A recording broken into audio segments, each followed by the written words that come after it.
Sir Shri द्वारा विशेष संदेश, your path to profound transformation.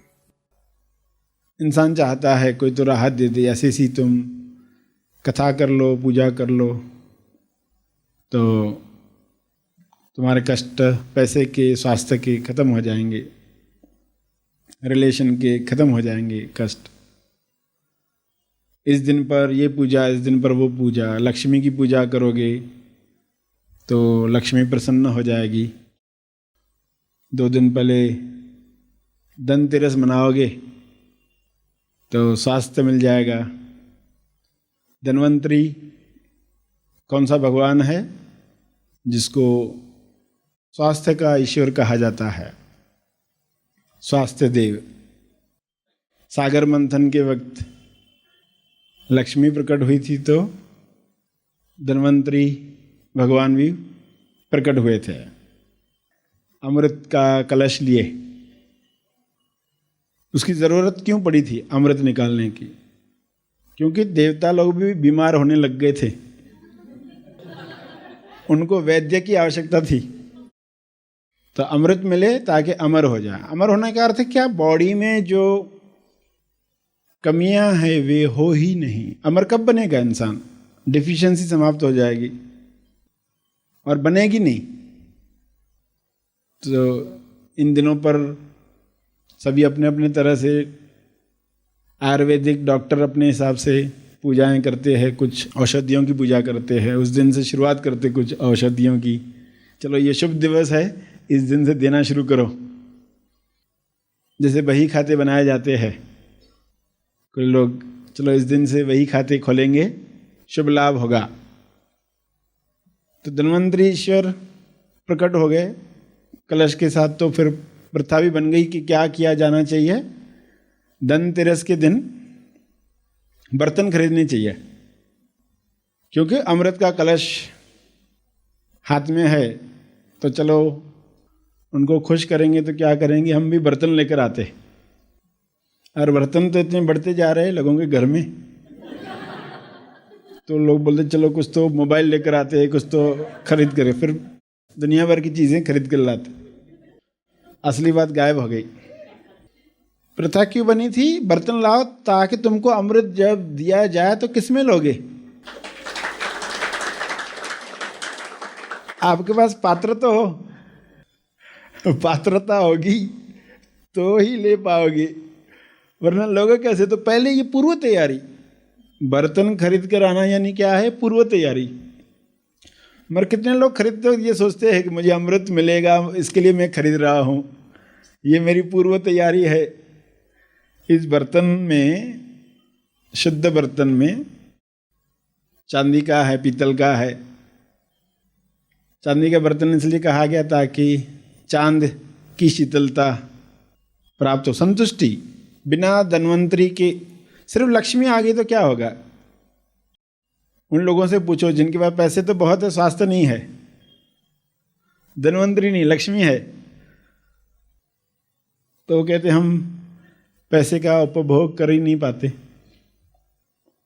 तो कहानियों में ये सब बातें परोई गई कि धन्वंतरी देव प्रसन्न हो जाएंगे तो अमृत देंगे, अमृत देंगे तो अमर हो जाएंगे। तो लक्ष्मी आएगी तो वह आनंद का कारण बनेगी,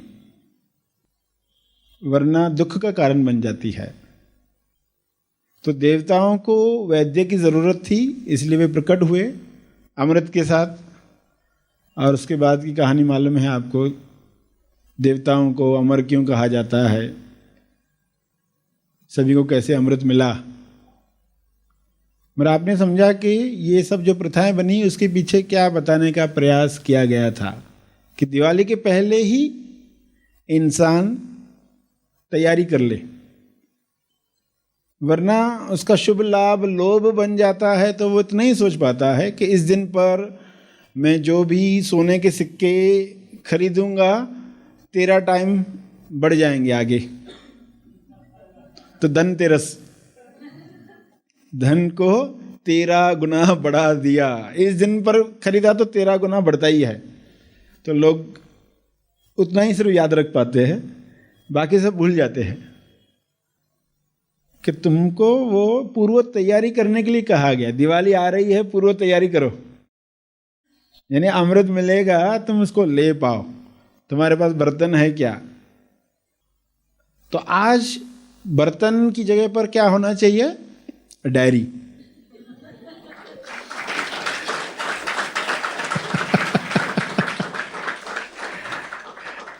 आज डायरी की खरीदारी होनी चाहिए धनतेरस के दिन, आज के युग में। यानी जो ज्ञान मिलेगा हम उसको रख पाएंगे, संभाल पाएंगे। पुस्तक में ज्ञान हम रख पाते हैं, जब भी चाहे उसको पढ़ पाते हैं। वरना बर्तन खरीद लिया, मालूम ही नहीं है किस लिए खरीदा था। इस दिन ये करना होता है इसलिए कर लिया। इस दिन यमराज के लिए दिया जलाएंगे तो घर में अकाल मृत्यु नहीं होती, यानी कोई अचानक मरता नहीं है, कोई एक्सीडेंट से, कोई जवानी में, तो लोग दिया जलाते थे। ये दक्षिण दिशा में दिया यमराज के नाम का जलाओ धनतेरस के दिन, तो फिर अकाल मृत्यु नहीं होगी घर में किसी की।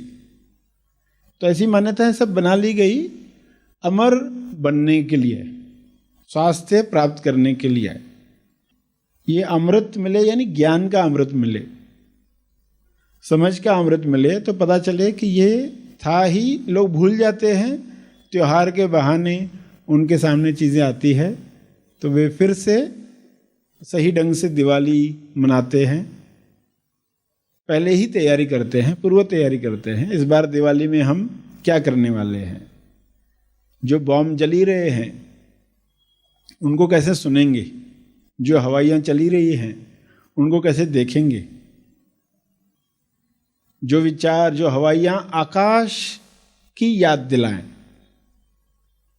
कुछ हवाइयाँ धरती की याद दिलाती है और कुछ हवाइयाँ धरती पर पड़े हुए कचरे की याद दिलाती है। तो आपके अंदर कौन सी हवाइयाँ चलती है? धरती की याद दिलाती है यानी सहज मन के विचार। आकाश की याद दिला रही है यानी सत्य के विचार। कचरे की याद दिला रही है यानी व्यक्ति के विचार। तो आपके अंदर कौन सी हवाइयाँ चलती है दिन भर? तो आकाश की याद दिला रही हैं, ऐसी हवाइयाँ है, तो हम सही ढंग से दिवाली मनाना शुरू कर चुके। Many set out in the quest for enlightenment, but fall short of it due to the obstacles in the journey and a lack of right guidance. They wonder whether it's possible to attain enlightenment. The good news is, enlightenment is indeed possible in this very lifetime. Read Journey to Enlightenment.